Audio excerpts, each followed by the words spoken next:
charge du think tank, dont on va vous parler, qui s'appelle Parallax, avec Mélusine Harvey, donc, qui est fondatrice d'Habit Conseil. Oui. Donc Habit Conseil, c'est une société qui accompagne la transformation positive des organisations, notamment par l'accompagnement sur le bien-être au travail et sur la montée en compétences des collaborateurs avec de l'innovation pédagogique. Et avec Raphaël Frances, cofondateur d'OWEC. Bonjour à tous. OWEC, c'est une entreprise sociale qui veut permettre à chaque jeune de mieux se connaître pour libérer son potentiel et trouver sa voie. Nous, on intervient dans l'éducation, on a accompagné en 2 ans à peu près 2700 étudiants sur cette connaissance de soi pour s'aligner entre ce qu'on est, ce qu'on fait et ce qu'on apporte au monde. Alors, Mélusine et Raphaël sont engagés à nos côtés dans la démarche HEP Éducation parce que membres du think tank Parallax. Le think tank d'HEP Éducation. Comment révéler, valoriser, rendre viraux les super pouvoirs que nous avons toutes et tous en nous, mais surtout ceux de nos collaborateurs. Et l'objectif, c'est de pouvoir partager avec vous la réponse apportée par HEP Éducation à travers des pistes d'action très concrètes, avec pour objectif que vous puissiez vous en emparer en fonction de vos besoins dès demain. Alors, on va séquencer ce temps ensemble en 3 temps. Le premier, de quoi parlons-nous quand entendons par super pouvoir humain et pourquoi parlons-nous de cette notion-là. Un temps après, pour expliquer extrêmement rapidement comment HEP Éducation a intégré ces super pouvoirs humains dans sa démarche d'innovation qui a conduit à des projets extrêmement concrets d'expérimentation, et on va en partager 2 avec vous, qui sont des pistes d'action extrêmement opérationnelles dont vous pouvez vous saisir et sur lesquelles on va travailler ensemble, vous faire réagir pour avoir votre retour sur la pertinence dans vos organisations respectives et comment ça vient en réponse à vos besoins. La question, si on revient au départ, c'est de replacer dans un contexte pourquoi on a choisi de travailler sur cette thématique de super pouvoir. Plusieurs raisons, et on a quand même focalisé sur 2 qui nous sont apparues les plus importantes. La première, c'est qu'on a un nouveau stade de l'évolution humaine avec une fusion du biologique et du numérique. Là, sur ce sujet-là, si vous avez de l'appétence sur le sujet, on a plusieurs exemples qui viennent questionner le besoin d'une éthique humaine dans les mutations liées au développement de l'intelligence artificielle. C'est vrai que quand vous voyez des projets comme Neuralink d'Elon Musk, qui ont comme objectif de connecter le cerveau humain à la machine pour accélérer les flux d'informations en entrée et en sortie, on se dit que cette connexion homme-machine, elle va commencer à venir questionner cette notion d'éthique jusqu'où on va. Vous avez également une data scientifique qui s'appelle Cathy O'Neill, qui a fortement contribué au rapport Villani sur l'intelligence artificielle, qui nous parle d'algorithmes de destruction massive et qui nous montre aujourd'hui comment aux États-Unis, la mauvaise utilisation d'une intelligence artificielle, qui partait d'une très bonne intention d'objectiver et justement de rendre plus humaines certaines décisions, produit des effets complètement contraires. Donc un premier enjeu, c'est quoi cette interaction, c'est quoi ce partage homme-machine et où se place l'éthique dans tout ça? Le deuxième point sur lequel on a focalisé en termes de contexte sur nos travaux, c'est sûrement quelque chose qui vous touche au cœur de vos entreprises, c'est ce fameux changement qu'on va avoir dans les métiers de demain, si tant est qu'on puisse encore parler d'ailleurs de métiers de demain. Et là, alors là, vous avez pléthore de chiffres, et d'ailleurs des chiffres qui ne sont pas toujours cohérents les uns avec les autres. Les chiffres qui nous sont apparus, nous les plus pertinents, ne serait-ce que dans la méthode d'analyse, c'est que vous avez en 2016 l'OCDE qui nous dit, 2026, donc 10 ans plus tard, on a 9% des métiers tels qu'on les connaît qui sont susceptibles de disparaître. Bon, pour certains ça paraît beaucoup, pour d'autres pas énorme. En tout cas 9% qui pourraient être supprimés. Le rapport aussi qui nous paraît intéressant, c'est le rapport McKinsey de 2018, qui ne lui parle pas de suppression, qui nous dit, ok, il y aura des suppressions de métiers, mais on va aussi vers une transformation des compétences sur les métiers qu'on exerce déjà. C'est-à-dire qu'on va notamment avoir 8% de temps dans les tâches et dans les métiers qu'on réalise aujourd'hui qui seront consacrés davantage dans 10 ans sur des tâches qu'on appelle cognitives supérieures. Apprendre, réfléchir, communiquer. Donc dans notre quotidien de l'entreprise, 8% de notre temps en plus là-dessus. Autre chiffre assez intéressant par rapport à cette notion de super pouvoir, 23% de temps supplémentaire consacré à des tâches d'interaction. Donc, vous voyez bien, on a des questionnements éthiques comme machine, on a cette transformation, cette suppression de métiers et cette obsolescence des compétences telles qu'on les a connues. Pour nous, on s'est dit que c'est une très très belle opportunité de travailler sur ce qu'on a appelé le déploiement des super pouvoirs humains. Alors, c'est quoi un super pouvoir humain ? Pour nous, et c'est la définition qu'on vous propose et qui est bien sûr totalement contestable, hein, c'est un parti pris, c'est une combinaison de compétences intrinsèques à la nature humaine. Et ce qu'on entend par compétences intrinsèques à la nature humaine, c'est pour le coup ce qui n'est pas copiable à moyen ou à court terme, en tout cas aujourd'hui, par un algorithme. Et c'est ces compétences et cette combinaison qui va apporter une valeur ajoutée importante au travail réalisé au sein d'une entreprise. Le terme de combinaison, vous allez voir, on va y revenir, est très très important parce que dans les compétences dont on va parler, le tout n'est pas la somme des parties. Et s'il n'y a pas une vraie combinaison, il n'y a pas de super pouvoir. Puisqu'on parle de combinaison de compétences, de quelles compétences humaines on parle? Là aussi, si c'est un sujet, je crois qu'on a plusieurs personnes qui sont dans les RH ici et des dirigeants d'entreprise. C'est un sujet qui a questionné beaucoup la communauté scientifique et RH ces 10 dernières années. C'est quoi ces fameuses compétences du XXIe siècle? Qu'est-ce qu'on doit absolument travailler dans nos entreprises? Alors là, il y a eu de multiples travaux ces 10 dernières années. On voit qu'à peu près dans les différentes études qui ont été réalisées, une trentaine de compétences qui apparaissent. Par contre, évidemment, les experts ne sont pas tous d'accord. Il y en a 4 aujourd'hui qui font consensus et qui font consensus à un point que le Forum économique mondial et l'OCDE nous disent « Ok, si on a ces compétences-là dans l'entreprise, ça permet de régler à peu près 90% des problèmes, des situations complexes et des mutations sociétales auxquelles on va devoir faire face. » Nous, ce qu'on propose, bien évidemment, on va parler de ces 4 compétences et de leur combinaison. Mais ce qui nous intéressait, parce que comme l'a dit Marie-Pierre, on a des projets, des expérimentations qu'on va conduire et sur lesquelles on veut votre avis. Ce qui nous intéresse, c'est votre avis d'entreprise et de faire un premier temps d'interaction avec vous sur c'est quoi ces fameux super pouvoirs et ces fameuses compétences qui sont importantes pour vous et qui vous feraient dire ça c'est un super pouvoir du XXIe siècle dans mon entreprise. Il ne vous aura pas échappé que vous êtes sur 5 îlots différents.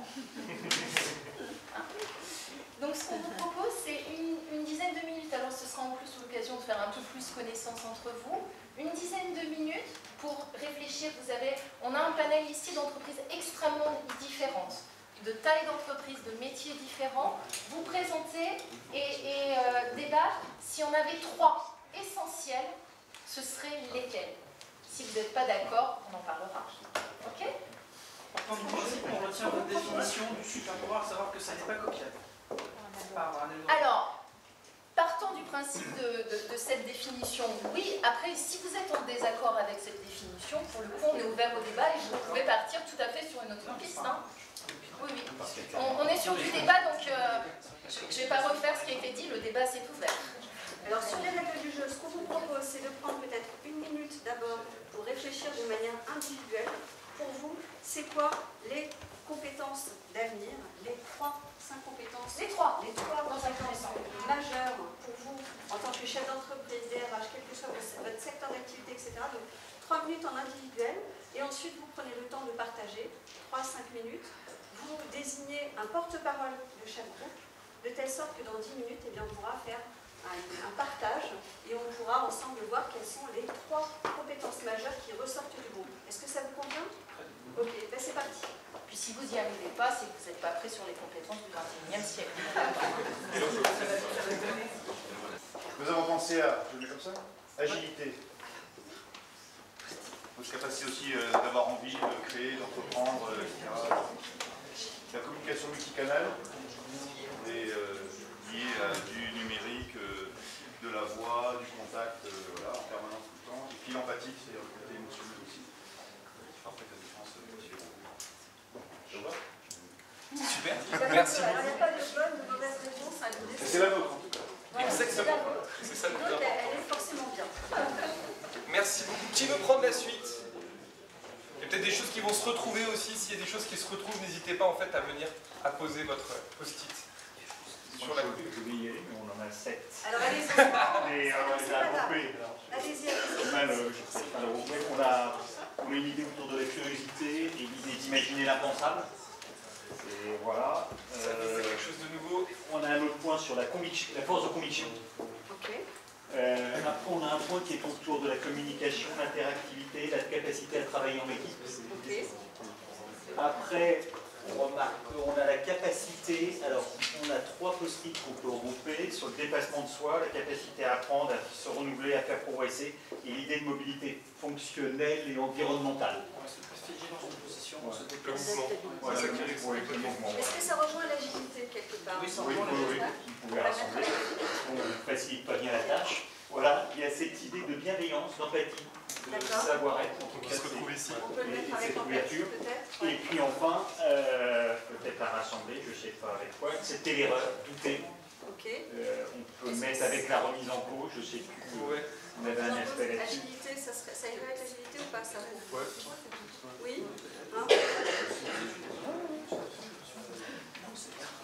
Et puis enfin, c'est peut-être pas une compétence, l'éthique, le sens du bien commun, et du coup une forme de déplacement. Est-ce qu'on peut rajouter ça avec la force de conviction peut-être? C'est autre chose, dimension, mais... Alors on va rajouter ici.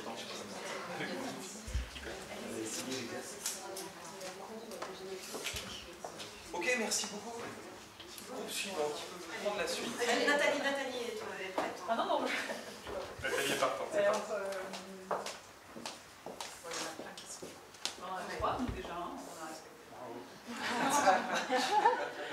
une capacité, une compétence de synthèse. C'est dans le cadre. Donc l'agilité.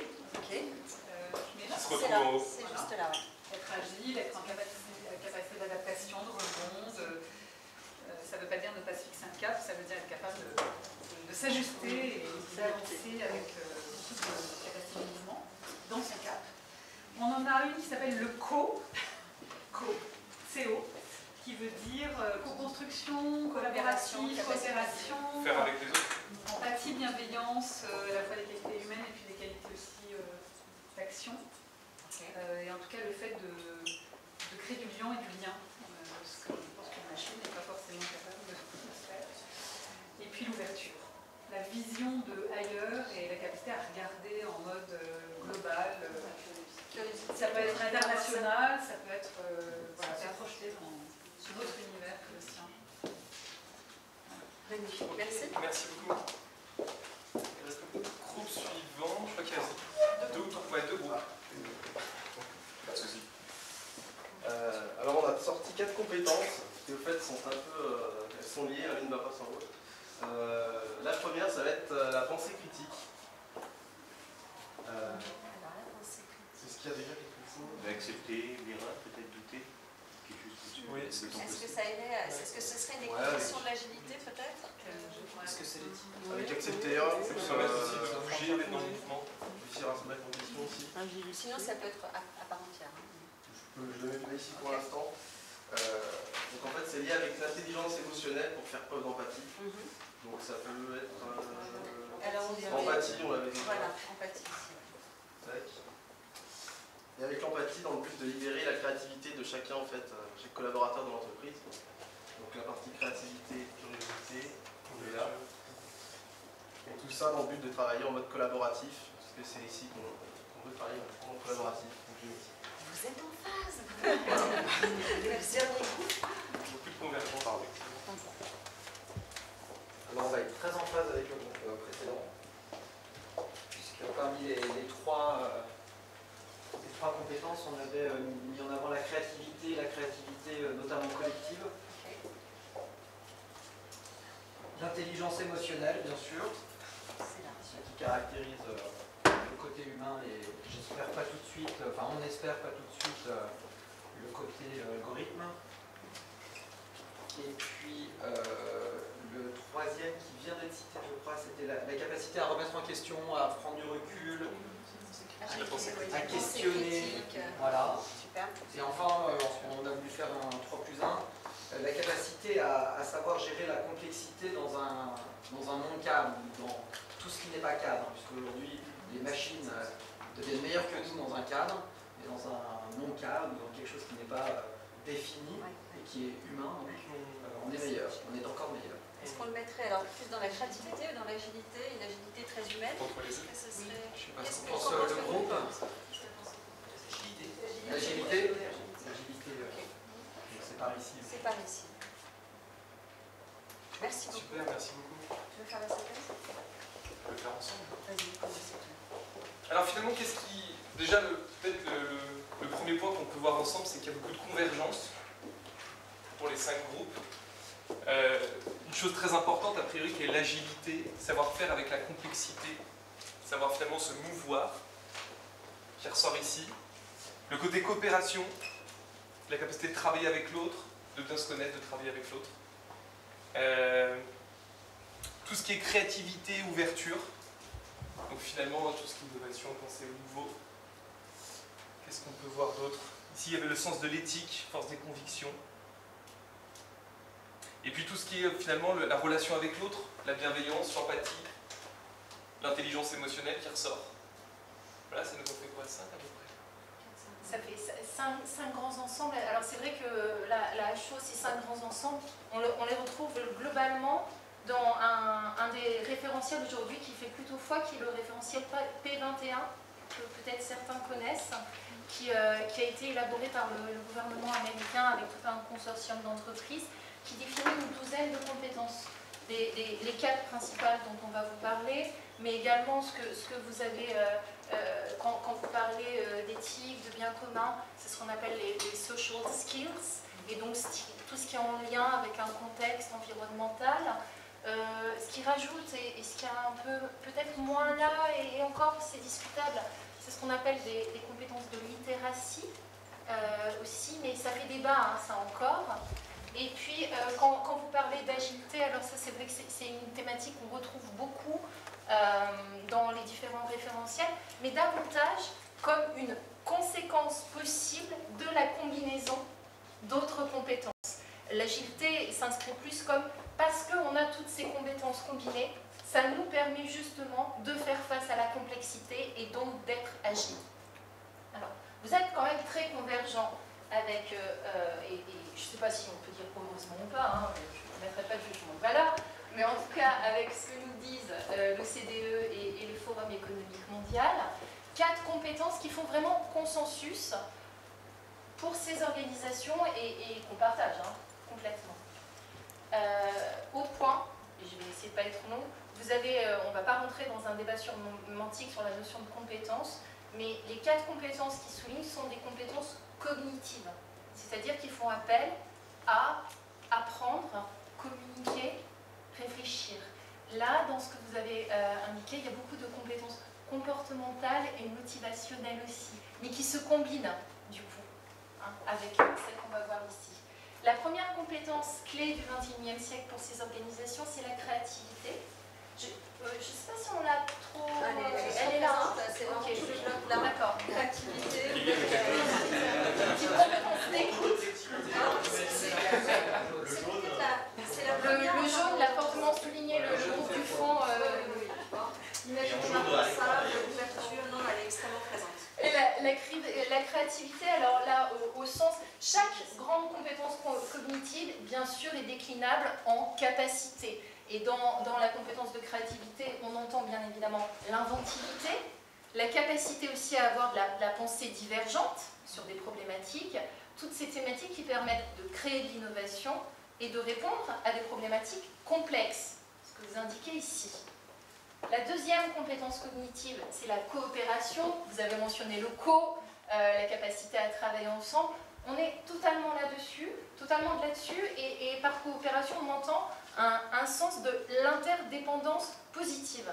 C'est-à-dire que, alors dans vos entreprises, c'est peut-être déjà le cas, mais c'est la capacité à prendre conscience que je ne peux pas réussir si l'autre ne réussit pas, ce qui est l'inverse d'un jeu à somme nulle, et ce qui, du coup, demande la fixation d'objectifs communs, pas que d'objectifs individuels, bien évidemment.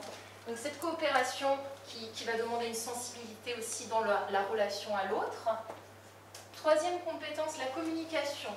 Alors la communication, elle fait un peu débat parce qu'on se dit un algorithme, il peut communiquer. Mais là, en termes de communication, on entend donner un message, recevoir un message, transmettre un feedback, et dans la conception de l'OCDE, ça va au-delà. C'est aussi analyser le besoin d'un individu et répondre à ce besoin.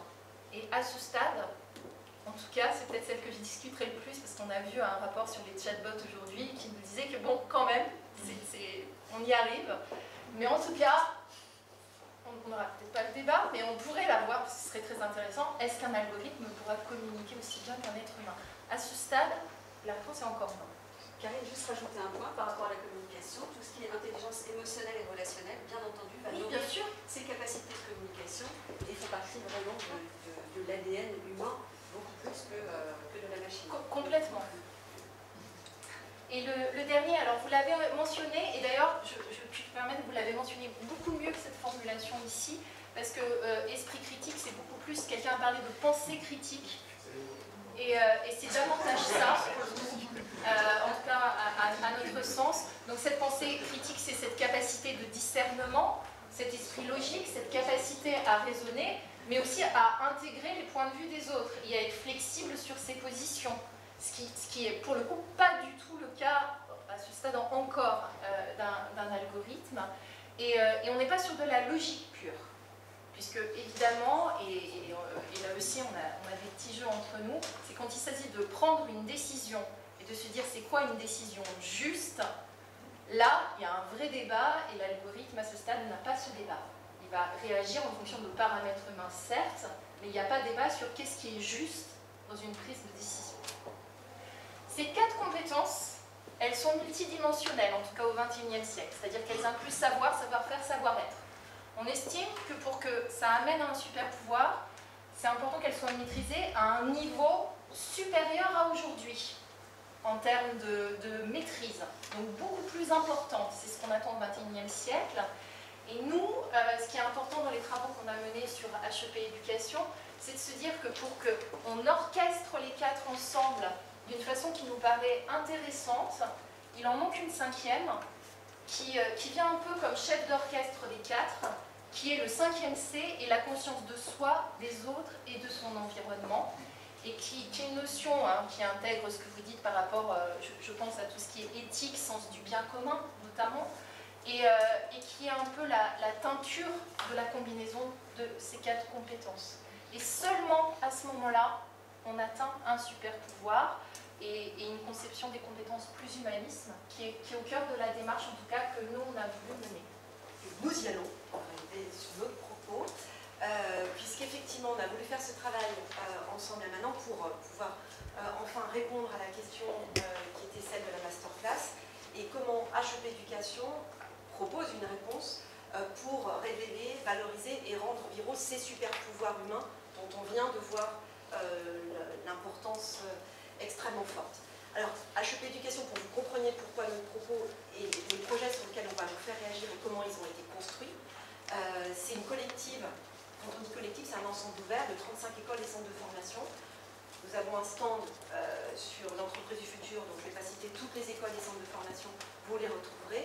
Ce qu'il y a en commun de ces écoles et ces centres de formation, c'est la volonté d'inventer le modèle éducatif de demain en ayant une conviction, la première, qui est de dire que le modèle éducatif qui répondra aux mutations dont on vient de parler les 20-30 prochaines années, c'est un modèle éducatif qui sera articulé autour des valeurs pour révéler justement ces super pouvoirs que nous avons toutes et tous.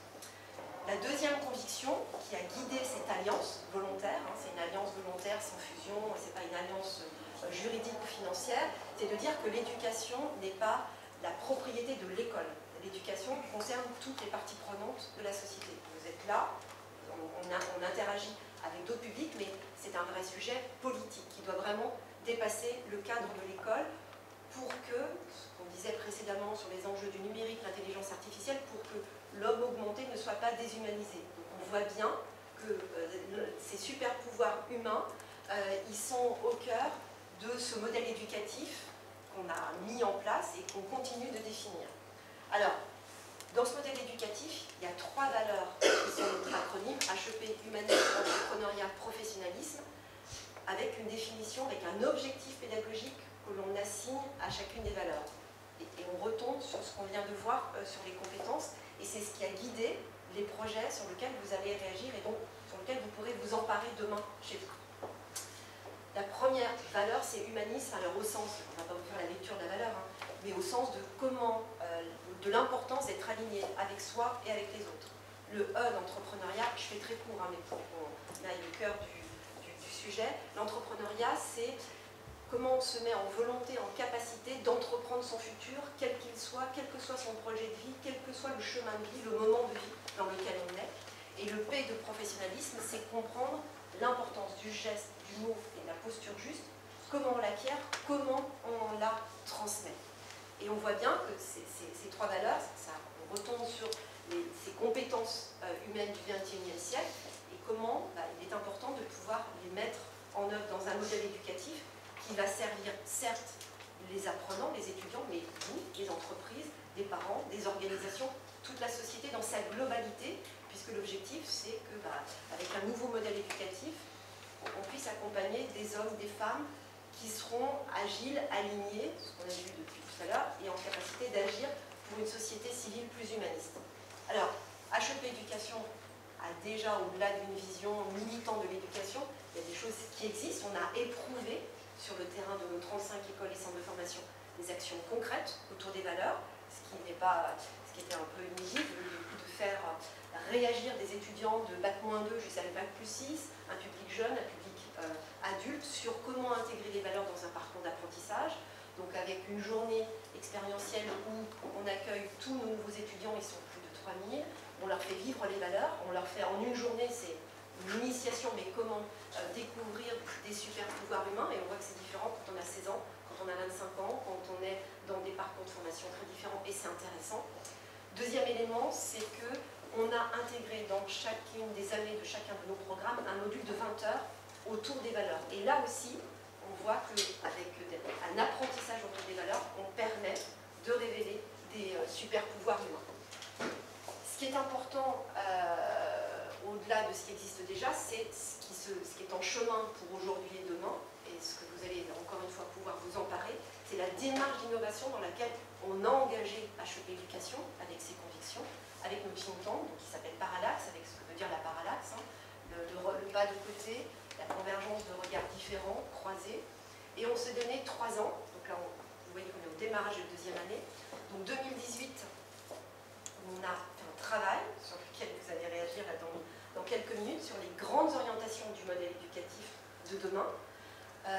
2019, c'est le temps des expérimentations, comment on met en expérimentation des projets qui vont servir cette ambition sur le terrain d'écoles et de centres de formation, et surtout, l'objectif ultime, c'est comment on mesure l'impact, quels sont les effets d'un modèle éducatif par les valeurs pour certifier une éducation professionnelle par les valeurs. Donc les projets sur lesquels on va travailler, ça fait partie donc de ces travaux qui ont été conduits pendant toute l'année 2018. Et là aussi, on s'appelle Parallaxe, avec une démarche qu'on a souhaité inédite, originale, en impliquant, parce que ça faisait écho à notre deuxième conviction d'appliquer toutes les parties prenantes de la société, on a associé près de 80 personnes à notre réflexion extrêmement concrète, avec pour partie des gens qui viennent de nos écoles et centres de formation, mais surtout pas que, et surtout beaucoup de personnes issues de la société civile, des dirigeants, des acteurs de l'innovation, des jeunes, des moins jeunes, des parents, des associations, parce qu'encore une fois, toutes et tous concernés par ce sujet de l'éducation. Et sur 7 mois, ces personnes-là ont été interpellées, impactées par des interventions extrêmement intéressantes. On parlait tout à l'heure de Cédric Villani sur l'intelligence artificielle. On a aussi eu, entre autres, le professeur Pierre-Marie Guédot, où on a compris au niveau des neurosciences comment on peut redécouvrir le plaisir, le désir d'apprendre.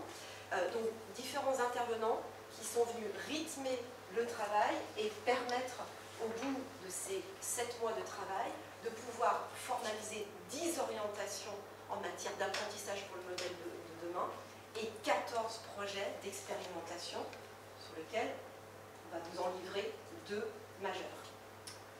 Alors, 2 majeurs... Oui, ils seront tous en open source à terme. Voilà, 2 majeurs, puisque l'objectif, c'est que c'est ceux qu'on va mettre en place en expérimentation dès cette année, sur lequel on va publier nos travaux issus de ce think tank, bien évidemment. Des publications qu'on fait en partenariat avec un magazine, peut-être certains d'entre vous connaissent, un magazine de prospective qui s'appelle Ouzbek Erika, parce qu'on voit bien qu'on se met dans une démarche d'innover pour demain. Donc on va avoir une publication sous forme de livre blanc, entre guillemets, de nos travaux, mais surtout d'expérimentation sur le terrain d'écoles et de centres de formation, mais pas que, avec des entreprises. Donc, 2 projets, les 2 projets sur lesquels on va vous faire agir, on n'avait pas le temps de vous faire agir sur les 14, mais qui couvrent bien les orientations pour le modèle éducatif de demain, avec pour, encore une fois, objectif que ça puisse vous servir. Donc, le premier projet, c'est le projet qu'on appelle Passeport HEP, donc passeport de compétences.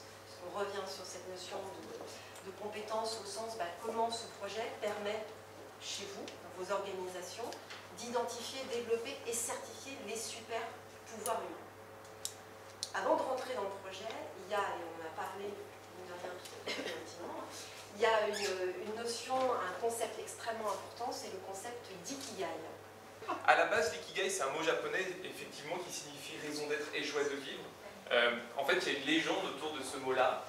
Tout part d'une île au Japon qui s'appelle Okinawa, sur laquelle, en fait, les habitants présentent la plus grande longévité de vie. Et la légende raconte, c'est qu'en fait, a priori, ils auraient trouvé leur ikigai, finalement leur raison d'être. Cette légende, finalement, elle a été déclinée sous forme d'un outil, qui est un outil, finalement, de développement personnel, de réflexion sur soi, qu'on a envie, en fait, de vous faire expérimenter, alors très rapidement. C'est un outil, finalement, qui s'inscrit complètement dans la logique HEP. Nous, chez WEC, en fait, on l'utilise, finalement, comme un outil bilan, au début et en fin de parcours pour nos jeunes. Et en fait, cet outil-là, il s'inscrit finalement dans une logique de se dire qui je suis, qu'est-ce qui me compose, et qu'est-ce que j'ai envie d'être, et quelle est la place finalement dans laquelle je vais être le ou la plus épanoui. Alors en fait, donc vous allez avoir quelques minutes pour remplir ça. L'idée vraiment, c'est que vous expérimentiez ça très rapidement. On pourra aller plus loin par la suite si ça vous dit, mais il y a d'abord 4 grands cercles. Le premier, ce que vous aimez. Alors sortez totalement du prisme seulement professionnel, d'accord? Ce qui est important finalement, c'est de vous dire, moi en tant qu'être humain, qu'est-ce que j'aime? Qu'est-ce que j'aime faire? Qu'est-ce que j'aime être? C'est la première partie. La deuxième partie, c'est finalement ce dont le monde a besoin. Quelles sont aujourd'hui pour vous les problématiques, les enjeux sur lesquels vous avez envie de travailler, sur lesquels vous avez envie d'apporter votre unicité, ce que vous êtes? Ce pourquoi vous êtes payé, donc vos compétences. Aujourd'hui, qu'est-ce qui fait que des structures vous payent? Qu'est-ce qui fait que vous avez des revenus? Et ce pourquoi vous êtes doué, finalement, tous vos talents, vos forces, d'accord, vos qualités. Et ces 4 grands cercles, finalement, ils se retrouvent sur 4 autres parties. Quand je mélange ce que j'aime et ce pourquoi je suis doué, finalement, ça devient une passion. Ce dont le monde a besoin et ce que j'aime, c'est la mission. Ce pourquoi vous êtes payé et ce dont on a besoin, c'est la vocation. Et ce pourquoi vous êtes doué et ce pourquoi vous êtes payé, c'est la profession. Finalement, l'idée, c'est de rassembler ces différentes choses pour remplir ces 4 parties qui, elles-mêmes, en fait, vont converger pour trouver votre raison d'être. Alors, ce qu'on va vous proposer dans un premier temps, vraiment, c'est de l'expérimenter, c'est de prendre un moment en individuel, vous avec vous-même, et de remplir rapidement ce canevas-là. D'accord? Et après, on verra quel sens ça peut être dans vos entreprises. Est-ce que c'est clair pour tout le monde? Ouais.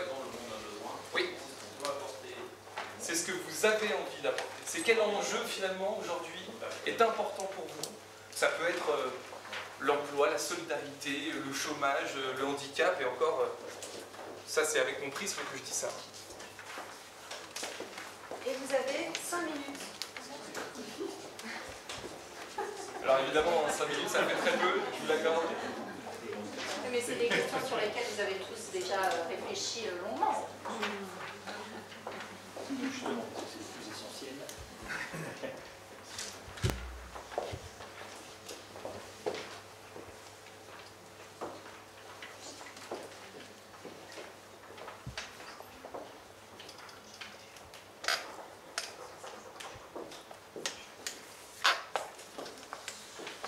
La question qu'on a envie de vous poser après avoir très rapidement finalement, très rapidement expérimenté ce petit outil, c'est pour vous, en tant que collaborateur des entreprises, quel sens ça a de faire ce type d'exercice? De voir qu'on n'est pas ajusté. De voir qu'on n'est pas ajusté. Passe à côté d'un certain nombre de choses. On peut passer à côté d'un certain nombre de possibilités. Ok, merci pour le partage. Possibilité de se rester, oui. Je trouve que c'est l'occasion de pouvoir allier le principe de plaisir et le principe de réalité, et voir dans quelle mesure les deux peuvent se concilier. Ok, merci. Mettre de la cohérence, et je vais reprendre un mot de ce matin, de l'intégrité. Cohérence et intégrité. Je me suis beaucoup sur la cohérence. Faire bouger les organisations, les choses, les gens. Ok. Travailler plus sur les points forts que sur les points améliorés. Parler de positif. Mettre le regard sur le côté positif des choses. Focaliser sur les choses importantes. Focaliser sur les choses. Une boussole à la place d'un chronomètre, hein, ou allier les deux, en tout cas, des fois. Tout à fait, finalement, c'est ça. Hein, en tout cas, à notre sens, le travail sur l'ikigai, c'est une possibilité de retrouver de la cohérence, et cette cohérence, ça permet quoi? Ça permet d'avoir des collaborateurs épanouis, efficaces, performants. C'est finalement le pourquoi du comment. Et c'est pour ça que cette notion d'ikigai, dans le projet qu'on vous propose, qui est le passeport HEP, donc vous voyez, c'est un projet qu'on a construit sur cette thématique de super pouvoir en 3 temps. Identification des super pouvoirs, accompagnement au développement des super pouvoirs, certification des super pouvoirs. Par super pouvoir, hein, on entend ce qu'on a dit ce matin et les compétences qu'on a évoquées ensemble. L'identification, elle passe dans le projet qu'on va mettre en œuvre par un travail sur l'ikigai, hein, qui est vraiment au centre et en entrée de parcours, et puis sur un bilan individuel de chaque personne sur ses super pouvoirs. Ce bilan, comment on le réalise? À partir d'un référentiel de compétences que nous avons construit sur les compétences HEP, où vous avez toutes les compétences dont on a parlé ce matin, qu'on a déclinées en 3 axes. S'il y a des fans de référentiels de compétences, vous allez être ravis. Les 3 axes qui ont été construits sur nos valeurs. Des compétences développées en termes de savoir-être, ce qui est proche de notre valeur humaniste, de savoir-devenir aussi, qui est cohérent avec notre valeur d'entrepreneuriat, et des compétences déclinées en termes de savoir-faire et de savoir-faire. Car dans la définition du professionnalisme, pour nous, s'il y a une notion clé, c'est le savoir-transmettre. Donc ce référentiel sert de base à l'évaluation des super-pouvoirs en entrée, conjugué à l'ikigai. Une fois que le bilan individuel de la personne est réalisé, et on l'accompagne là-dedans, à partir de là, on va pouvoir déterminer un accompagnement personnalisé en fonction de ses besoins et des besoins de l'entreprise. 3 phases d'accompagnement qui sont possibles. Avec dans un premier temps le champ individuel, donc on va passer par 2 phases. La rétrospection, être en capacité d'avoir une position réflexive sur son passé, de voir qu'est-ce qui était positif, qu'est-ce qu'on peut améliorer, finalement des valeurs ou des qualités qui nous ont permis d'avancer, peut-être aussi des choix. L'introspection, je me connais, alors sous plein de formes, ça peut être je connais mes valeurs, mes compétences, ça peut être ma communication avec l'autre, ça peut être mon savoir-être, bref, beaucoup de choses sur moi. Le champ collectif, l'interaction avec l'autre, comment j'interagis finalement avec autrui. Et puis le champ sociétal, l'intégration, comment je comprends et comment j'interagis avec mon environnement. Ça c'est vrai que c'est le squelette, en effet, hein, du parcours qu'on pourra proposer à un individu, sachant que dans ce squelette, vous avez bien sûr des modules, des expériences d'apprentissage qui seront proposées. Chacune des expériences d'apprentissage qu'on va concevoir dans ce parcours, on va la réaliser en partenariat, principe de notre think tank, avec des partenaires extérieurs. Donc on va travailler avec toi Raphaël et Ewek sur l'ikigai, avec Habile Conseil sur l'accompagnement des formateurs. C'est vrai qu'on a un partenaire qui est très important qui est Ouzbek Erika, le magazine. On va travailler le développement de l'esprit critique. On va travailler avec le centre d'excellence en biomimétisme sur tout ce qui est relation à la biosphère, justement, et à une humanité un peu différente. Ces modules, on va les construire avec des modalités pédagogiques qui sont bien sûr expérientielles et pas par silo. Si vous voulez, l'idée, si je vous donne un exemple un peu simple, c'est pas histoire, géographie, maths, physique. Pareil, ce serait complètement délirant de faire un parcours en disant on a un module esprit critique, un module communication, un module coopération. L'idée, c'est de partir d'un projet, d'une expérience et de créer des réflexes comportementaux sur toutes ces compétences. Une fois que l'accompagnement a été réalisé, c'est la combinaison des compétences qui aboutit selon nous au déploiement des super pouvoirs et on va attribuer une certification à l'individu. Certification qui sera validée sur une plateforme. Donc chaque individu aura un portefeuille de compétences dématérialisé. Cette plateforme, elle peut être totalement interne à votre entreprise et donc c'est plus un outil de GPEC pour vous. Ou alors, ça peut aussi être une plateforme externe, un peu un portefeuille de compétences différent d'un CV qui permettra d'attester que j'ai ces super pouvoirs et ces super compétences. Et là, c'est vrai qu'on sur la plateforme, on a déjà un partenaire, c'est vrai qu'on reste encore ouvert, on travaille avec SkillView, mais l'idée c'est que chaque individu ait une certification et un portefeuille des compétences qu'on puisse certifier et voir. Excusez-moi. Oui. La cible des personnes qui rentreraient ou qui feraient ce passeport achevé, parce que si on se met en regard d'une autre, individuellement, je comprends parfaitement. Ça rejoint, je pense que ça rejoint pas mal de formations, de concepts qu'on a tous vus, plus ou moins. Mais une entreprise, c'est une somme d'individualités qui ont un objectif commun, qui vont vers le même objectif.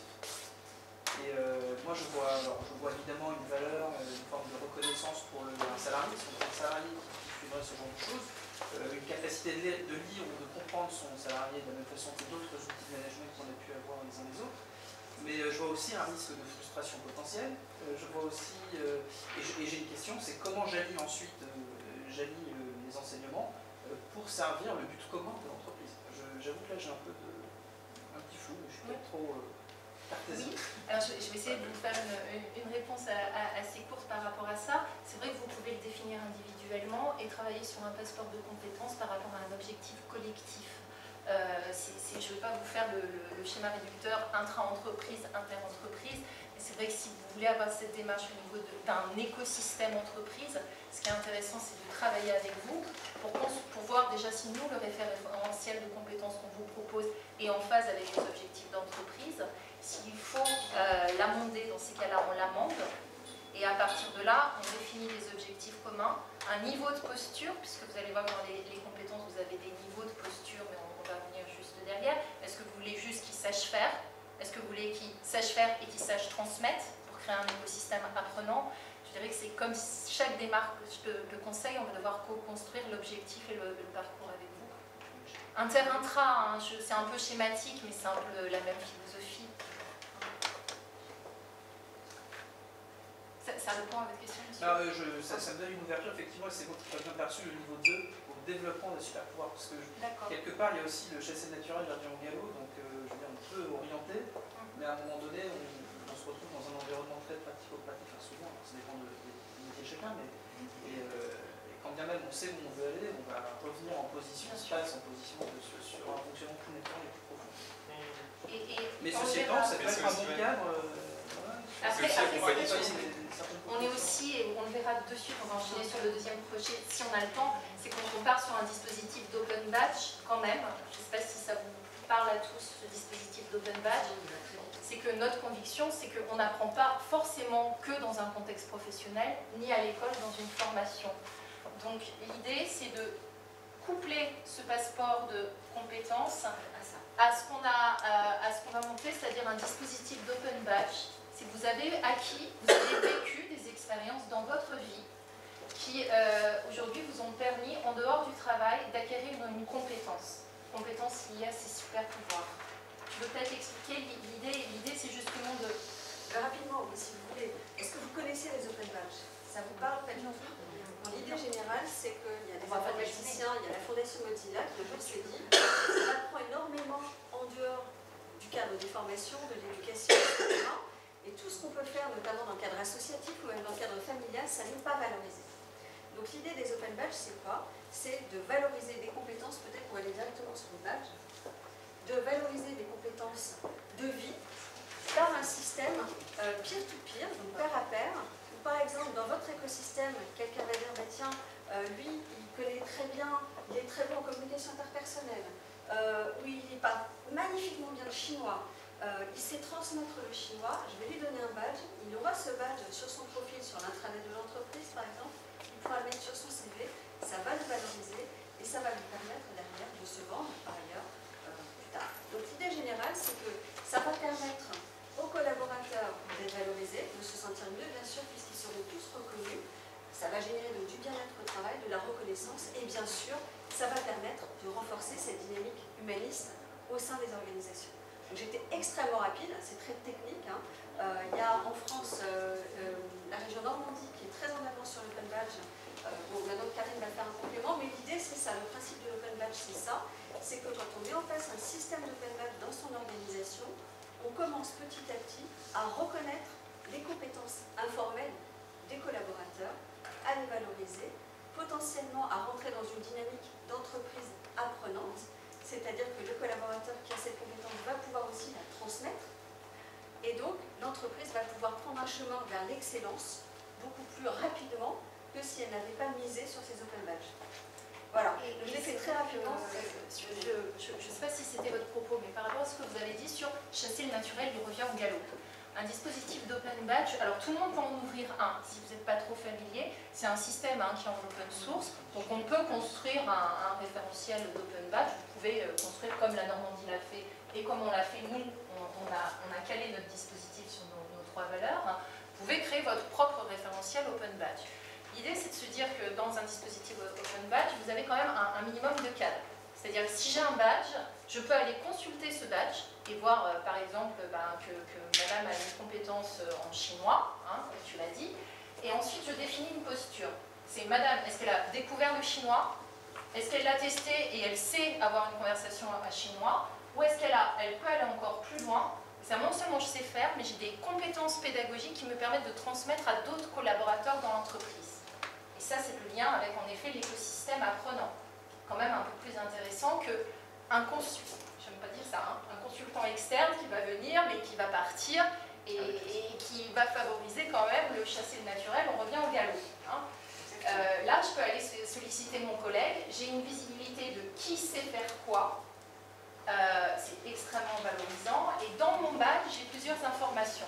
J'ai qui possède ce badge dans l'entreprise, qui a émis le badge, qui a certifié, oui, ça c'est, j'attribue ce badge, et en effet, il a la compétence.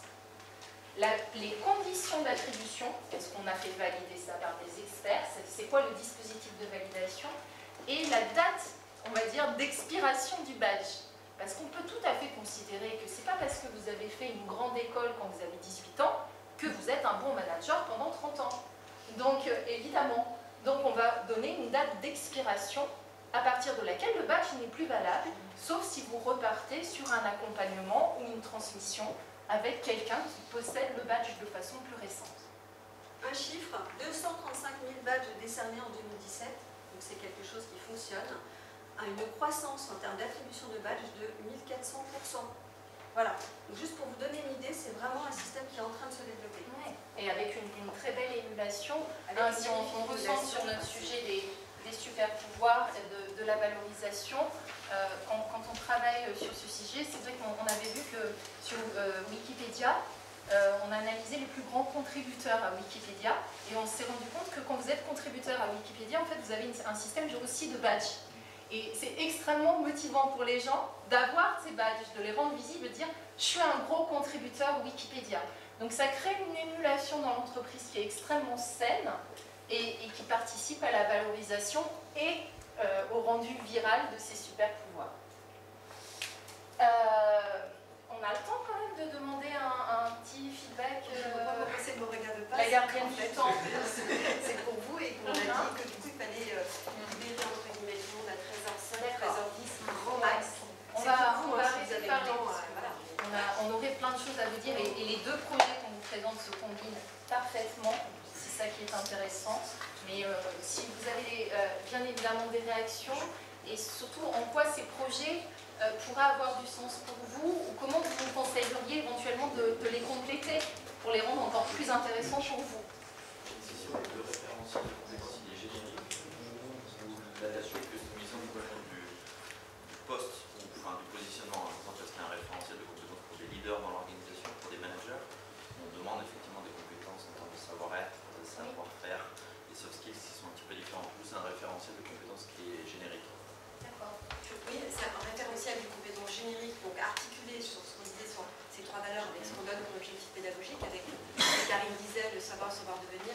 Après, pour chaque notion, on a construit une progression pédagogique qui fait que effectivement, puisqu'il n'y a pas une compétence qu'on acquiert, il y a ce développement de comment on progresse sur quelle compétence et en fonction de quel poste ou de ce qui est du coup attendu. Vous avez la posture derrière. Après, l'idée, c'est pas forcément de reproduire une articulation verticale de l'entreprise à travers un dispositif.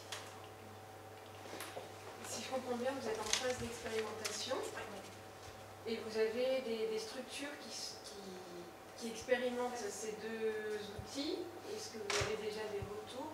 Alors on lance les expérimentations, comme je disais tout à l'heure en 2019. Oui. Donc là, on va lancer nos expérimentations, notamment ces deux projets, mais pas que ces deux projets, dans nos 35 écoles et centres de formation.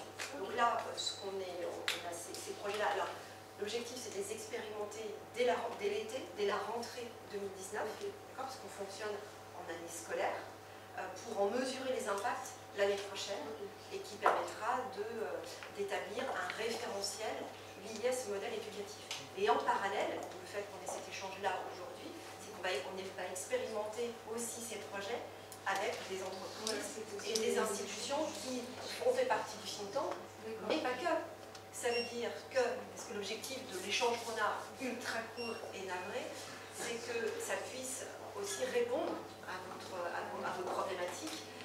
Donc si vous avez envie, pour certains d'expérimenter, parce qu'on a identifié des entreprises qui souhaitent expérimenter avec nous ces projets,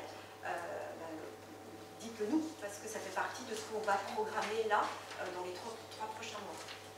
On veut des terrains d'expérimentation, bien évidemment. Et qui servent le besoin que vous pouvez avoir.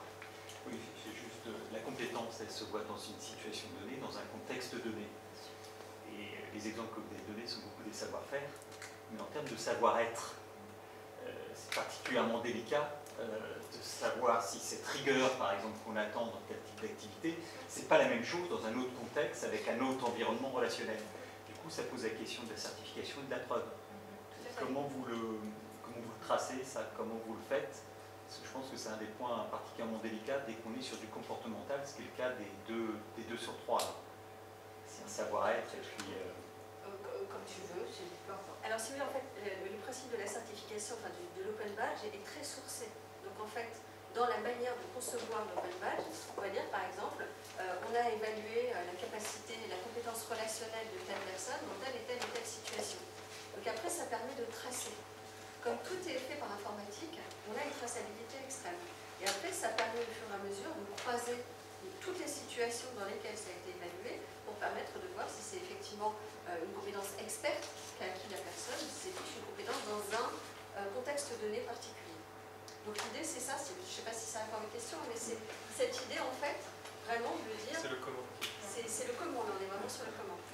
Alors on est aussi sur des compétences de savoir-être en situation. Comme on vous l'a dit dans le passeport EP, dans le référentiel de compétences qu'on a construit, chacune des compétences qu'on va travailler va être déclinée en capacité sur un savoir-faire, faire, savoir devenir, capacité de projection et savoir-être.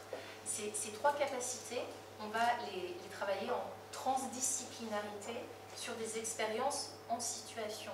C'est-à-dire qu'on va prendre typiquement un projet d'entreprise, on va demander à un groupe donné de travailler sur ce projet et on va construire les modalités pédagogiques sur chaque compétence qu'on va distiller sur savoir-faire, savoir-être, savoir-faire faire. Et on va attester d'un savoir-faire et d'un savoir-être en situation. Après, ce que vous posez, et c'est un gros débat qu'on a dans la communauté éducative, c'est comment on évalue une compétence. Et aujourd'hui, c'est clair, en situation de travail, vous êtes auprès de jeunes et que je prends l'exemple de management, parce que c'est celui que je connais le mieux, que on vous demande d'évaluer une compétence managériale avec un quiz ou un devoir sur table, je pense qu'on peut questionner si effectivement ils ont acquis cette compétence. Voilà. Donc on est aussi en train de travailler, alors pour le coup on est un peu moins avancé, on travaille avec l'Université catholique de Lille là-dessus, avec Jean-Charles Caillès, qui est plus avancé vraiment que nous sur ces débats d'évaluation et sur comment on évalue sérieusement une compétence en situation. Voilà. Et l'Open Badge aide à ça, puisque en fait les pairs vont voter pour cette compétence par rapport aux collaborateurs. Vous voyez, puisque dans l'Open Badge, c'est vrai qu'on a passé très rapidement, mais il y a l'idée que c'est la communauté qui va évaluer la compétence. Et qu'au fur et à mesure, plus on change de communauté, plus finalement on va avoir comme un TripAdvisor, on va être noté quelque part. Donc il y a cette partie-là qui sera complémentaire du travail qui va être fait par l'organisme de formation qui va certifier, valider évidemment au final la compétence. Et donc ça permet d'avoir finalement un système de validation beaucoup plus juste, au plus près des situations professionnelles, peut-être plus théorique avec la partie universitaire.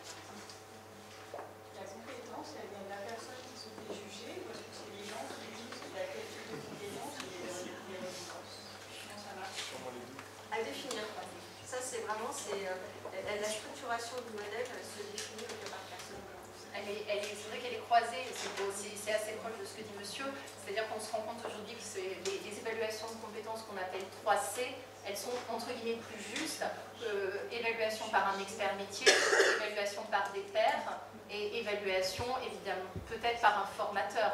Donc on croise les trois et on voit comment c'est aligné et on ne pense pas assez, c'est dommage, dans notre éducation enseignement supérieur, on est quand même dans un rapport encore très prof qui évalue.